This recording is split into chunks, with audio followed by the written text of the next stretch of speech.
Alright, so it's me, unapologetically T, and I just finished doing T's and her thoughts, and story time came up for me when I was doing T's and her thoughts. So if you see this video of story time, don't forget to check out T's and her thoughts. So yeah, like story time. This one is a trigger warning. This definitely has SA, which equals sexual assault in here, and yeah, let's get into it. So this particular sexual assault, this happened when I was in my young adult ages. I think it was probably about maybe when I was probably like 21, and I had just had a baby, and which was like one of the best things that had ever happened to me. Literally put me back on track, because the bitch was about to crash out and say fuck it all, and I might would have just, like took a path that I really didn't need to take, because I already seen how the path looked. But yeah, I definitely was at a space. I had lost I'm gonna call her a sister. Like, me and her shared the same last name, and our middle names rhymed, and like I just fucked with her so hard. Like, she was a real down to earth person, and just a beautiful spirit. But her name was Cynthia Marie White, and she passed from a drunk driver hitting her while she was changing. They pulled on the side of the road. They was coming from the beach, and they was changing drivers, and the car actually hit her not in the car, but like her actual body. So it was on impact, and that really fucked me up. That fucked a lot of us up. Like, I literally even couldn't even go around the West End no more, like, talking about, just because of that. Like, it was a reminder of her. And like I said, I never really dealt with grief, so I typically, like, just was like, fuck it. But, like, like my West End people, they still my people. And the ones that I fuck with, like, y'all still my people. But it was just hard to come back around after that. It probably was hard on y'all too. So but yeah, I think about her best friend and her brother a lot. Like, she just had like a lot of close relationships, but I think about them too. Mostly her best friend. So yeah, that happened. Then my sister died, and she got murdered, and that was on New Year's. So it's just crazy. It was crazy time for me. Love loss, people lost, a lot of loss. And I was starting to feel like, what am I even doing? So Charlotte came in at the perfect time. I prayed for her. Even though I was on birth control, I did pray for her. I was like, if it happens, it happens. She literally is here because she's supposed to be here. I was on birth control, and I did miss one day, but I doubled. They say don't double, but I was like, nah. Like, I wasn't sure whether that was gonna be a great person to procreate with. However, once it happened, I did have some issues with that, but I think I need to redo, like, my no, I kind of talked about this in my pregnancy stories, so you can go back and visit that. But anyway, I was in a dark space. I had my daughter. Having her brought so much joy, life, love back into my heart, got me back on focus. And however, one thing to note is that I was celibate for like 2 years almost. So, yep, celibate for almost 2 years, because I was pregnant when I left him, and then probably almost till she was about like 2. No, it was like almost like one something.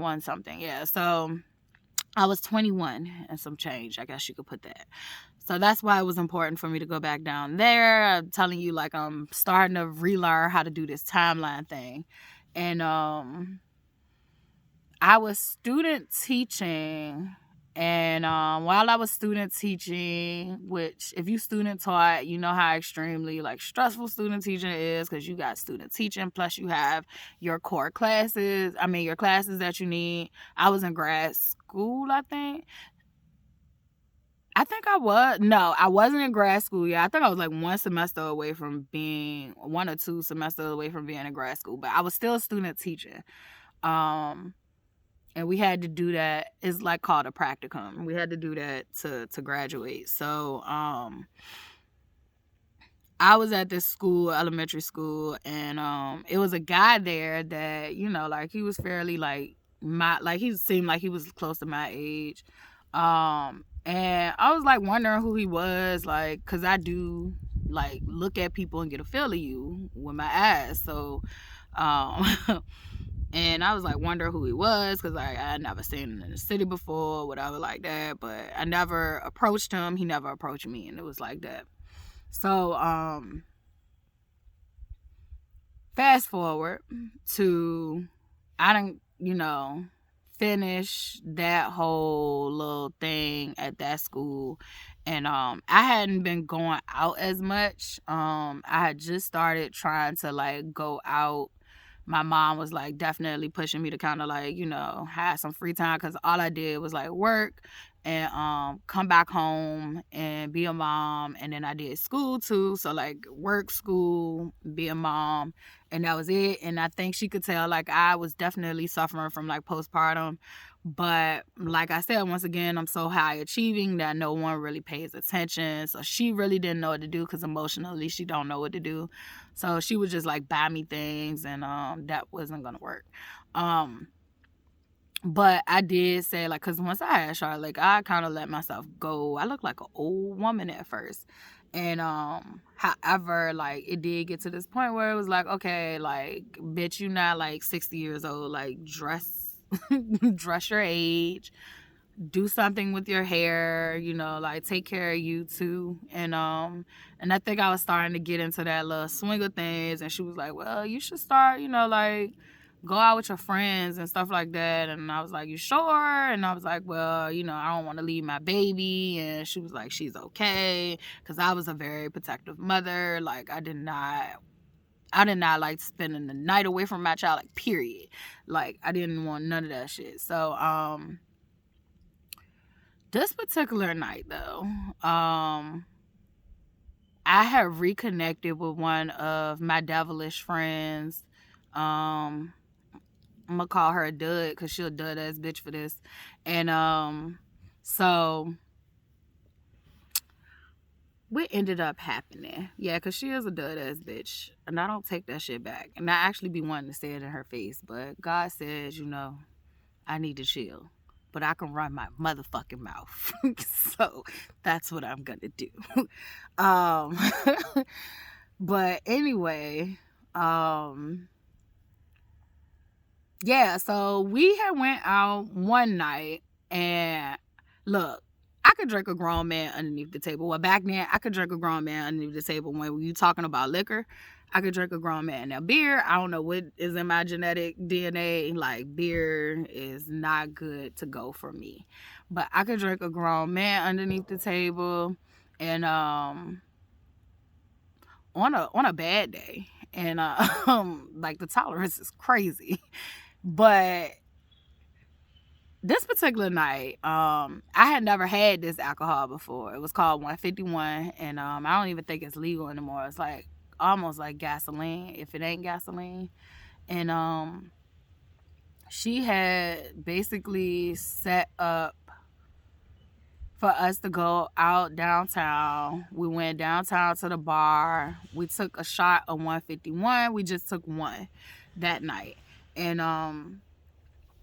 when I say it was like the movies, like how you just be running around, like I felt like I was speeding. Like it just was, everything was moving fast, the lights, the everything. Like when we was walking like it just felt like how you be on the movies and you feel like you drunk. So because usually it don't be like that for me. Usually it just be like I'm cool, or either you could piss me off real quick, like it's just be like regular. But this like felt like, you know, it's a party, it's a party, it's a party. And we just had so much fun that night, man. We ran into like some Mormon guys. Like this nigga was from Utah, but he was, I think, going to VCU. And me and him, like, she got kind of upset because like me and him started vibing and like actually having like real down to earth conversation, because I was studying religious studies. So like I wanted to know more about like the Mormons, because we didn't really talk about the Mormons a whole bunch. But like, yeah, Mormon people, whew, I love everyone, but you got some ideas about black people that I ain't fucking with. But we gonna just leave that alone. And if you want to do your research, you should. But yeah, like we definitely had a time that night, and it was like fun, and it was like, you know, I'm putting myself back out to be like a 20-something-year-old. Like I literally was legal age to drink. Ain't that fucked up? Look, I was drinking at a very young age. I do not condone early age drinking, but I was drinking at a very early age. And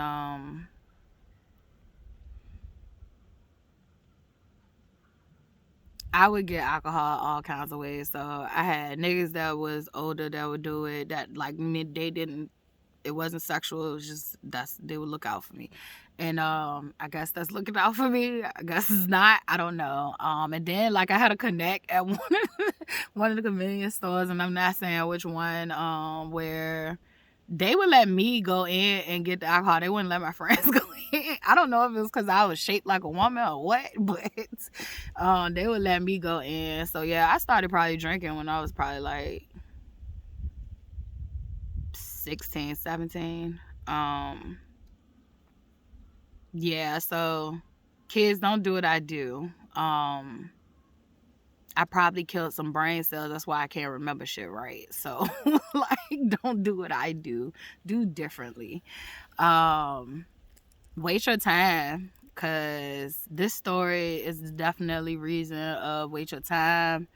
Your faculties are off when you are drinking. So when you are of age to drink, make sure that you are surrounding yourself around trustworthy people.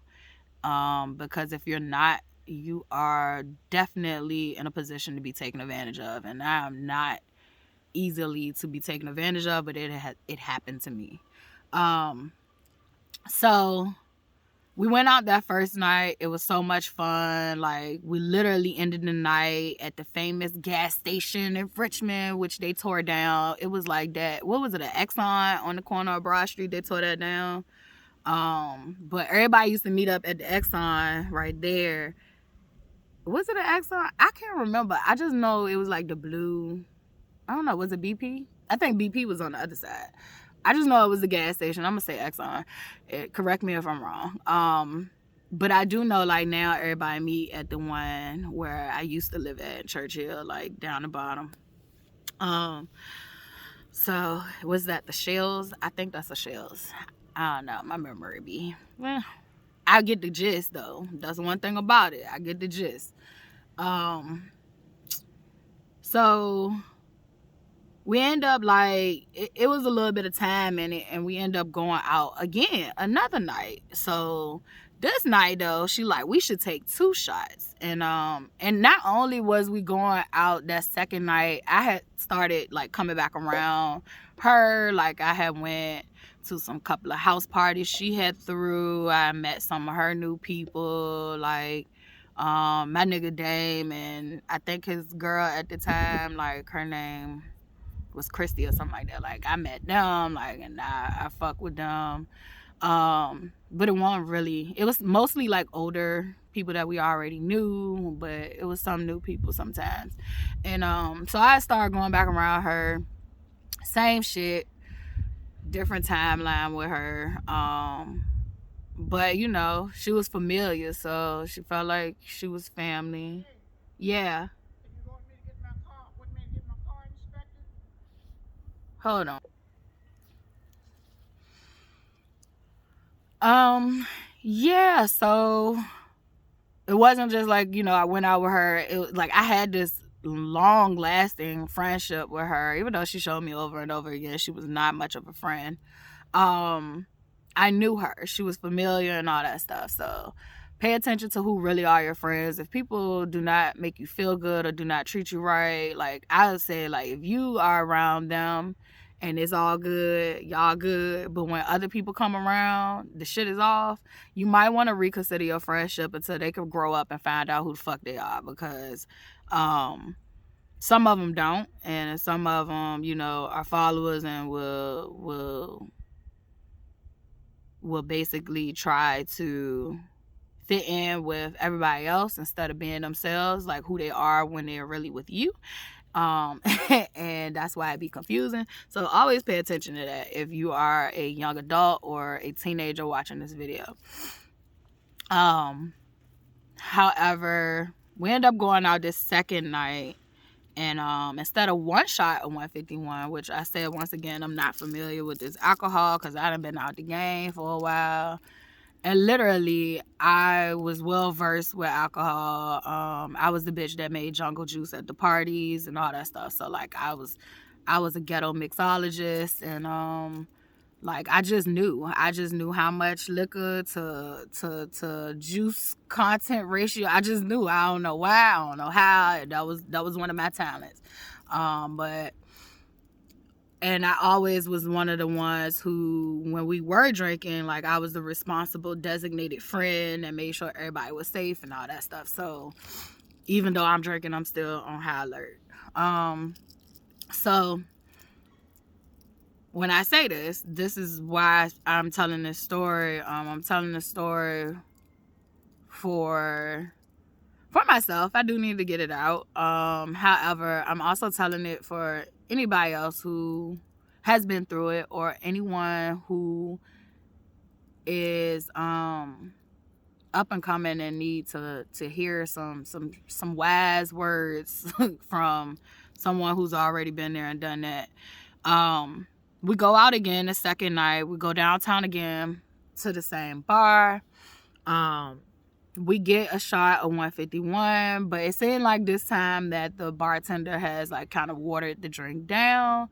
So we get a second shot, and it fucks me up. So not only do we get a second shot of 151, like I said, my memories are coming back. So we also go drink at another bar. Like we bar hopped. We walked around the whole downtown. Like I literally, like that first night we walked from downtown to that Exxon. Like we literally was walking around. Like, so we was doing that again, and the club was letting out this night, and so like everybody, like it was fun. It was like niggas was coming and walking past. Like I remember one dude, he was like, oh my gosh, she smells so good, and it was just like made me smile and happy. And I remember like the outfit I had on and all that stuff. Like I was wearing my afro. I love my afro.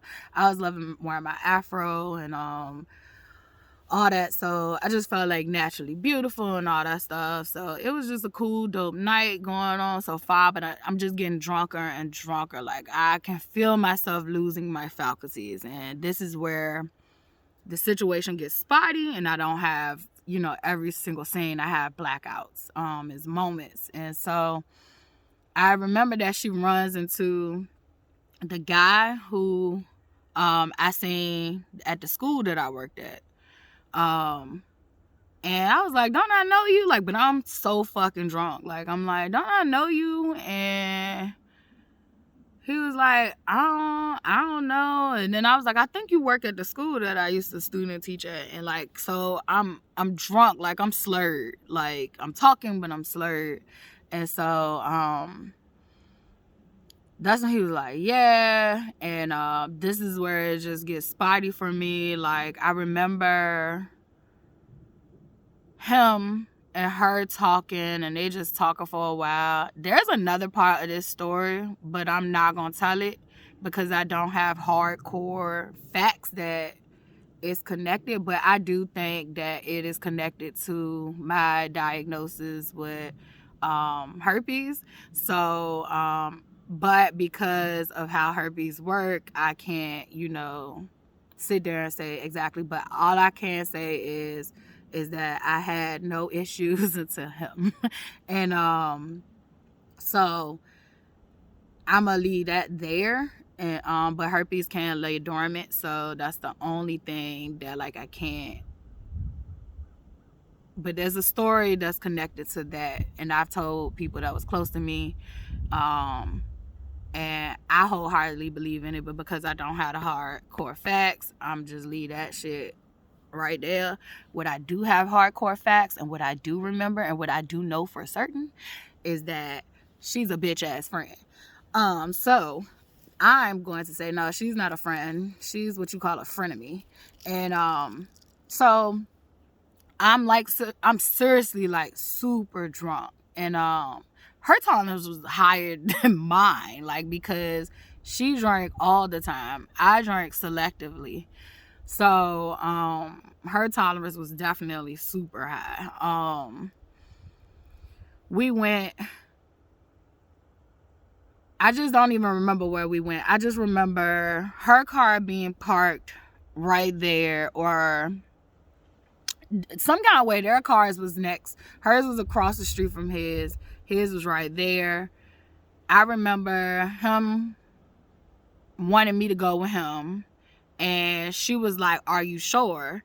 And I'm drunk now, mad you. And I'm like, I definitely think I said yeah. Like, I can't remember like agreeing to it. However, like, I am so drunk, she has to help me get in the car. So that's where you need to sit and think about this.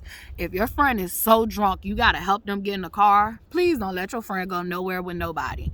I'm like so drunk, like I can't even get in the car by myself. So I don't even remember how I got to his house. I just remember her helping me in the car. Then I remember him helping me in his house. And I just know like everything was just like spinning. It kept blacking out. And I remember like once I got up the steps with his help that I threw up.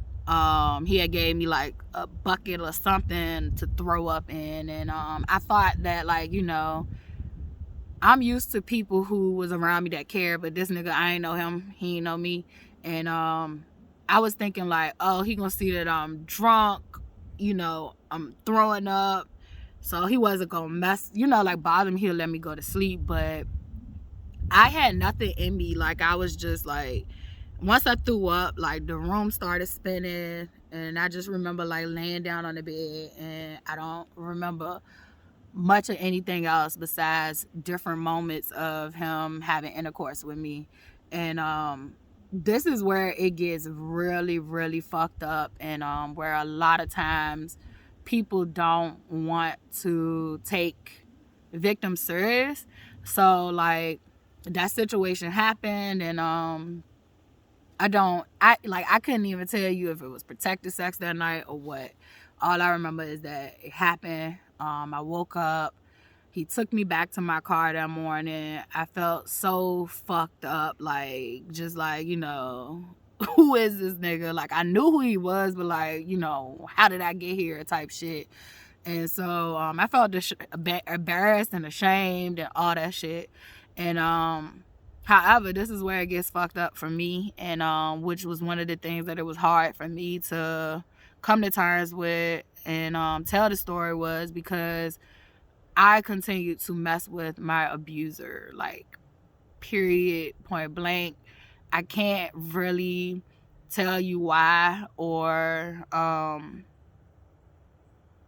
what. I just know I was going through a lot of shit, and I just know that it's just in a sick, twisted way, like oddly and fucked up. Like, I just know he made me feel better, and it's a fucked up situation. I hate even having to say those words, but it is a true situation.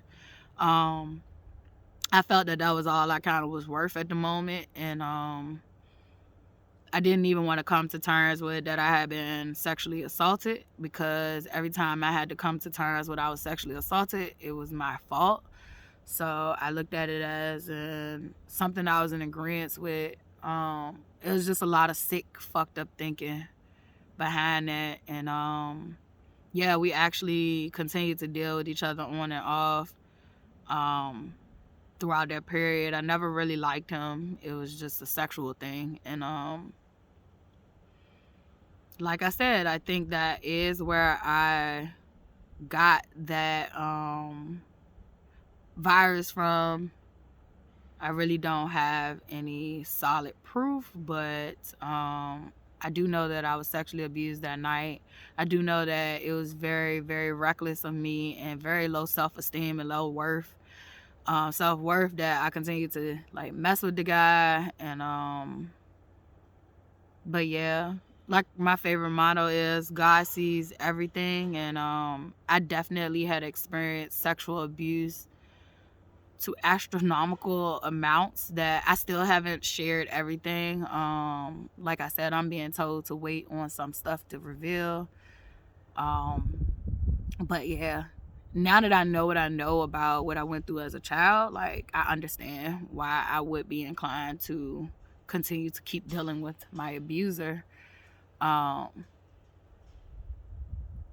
so moral of that story for me is, if you're still in a space of figuring out how to love you, continue to take time for yourself before you start messing around with other people. Be careful who you go out and get drunk with, because not everybody is your friend. And I'm gonna tell you what a real friend is. A real friend is me. I had a friend who was blacked out fucking drunk, and she still had some of her faculties as well. Like, she could walk, but her eyes was like the very, like, barely could see. And these was our niggas. We was in a hotel party, and we literally wasn't drinking age, and literally we was in a hotel party that like we all had put money in to have. And these niggas was there, and we knew them as like the homies. And I always watched out for my friends. I was a friend who you not leaving with nobody unless you know you are of same mind and all that stuff. Like, ain't nobody gonna fuck with you. None of that. And I don't care if you was my nigga friend or my female friend. Like, I'm watching. So my friend, she was like really fucked up, and two of our goddamn homies like tried to take her and put her in the car, and like I literally was about to fuck them up. Like, I was gonna kill them like that night. Like, bitch, I wish you would try to rape my friend. Like, I will fucking kill you. Like, and I'm sorry that I'm saying it so hard, but you know, I'm not sorry, because like, what are you thinking? Like, and yes, I was that girl. Like, I would run up on niggas. Like, I didn't care. But I had to cuss them the fuck out and go in on them and pull her out the car. And she wanted to go. She wanted to go, but did she have the faculties to really be like, I want to go? No, the fuck she did not. And a blind man can see that. And I feel like anybody who rapes a woman or a man who are completely out of it, you are a sick fuck, because you basically are raping a lifeless body. You are taking something from someone who cannot make decisions or choices for themselves. This is funny. Oh, so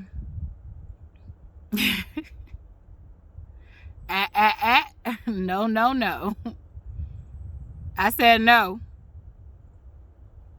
No. Why are they messing with me? So anyway, yeah, you literally are a sick ass person. I hope by now, you know, you've learned. But if not, that's on you. Why are y'all bothering me? I don't want to be bothered. Hey. You okay? You okay? Where y'all coming from? Y'all okay? Where y'all coming from? Oh, you need help? Let me see. From somewhere. Yeah. I hope God help y'all find y'all way back home. Yeah. Alright, so it's some dogs, some stray dogs, and I love stray dogs and cats. So I'm gonna try to figure out where they are trying to find like home. Like, I'm gonna head on out. I hope this story helps someone. So yeah, bye.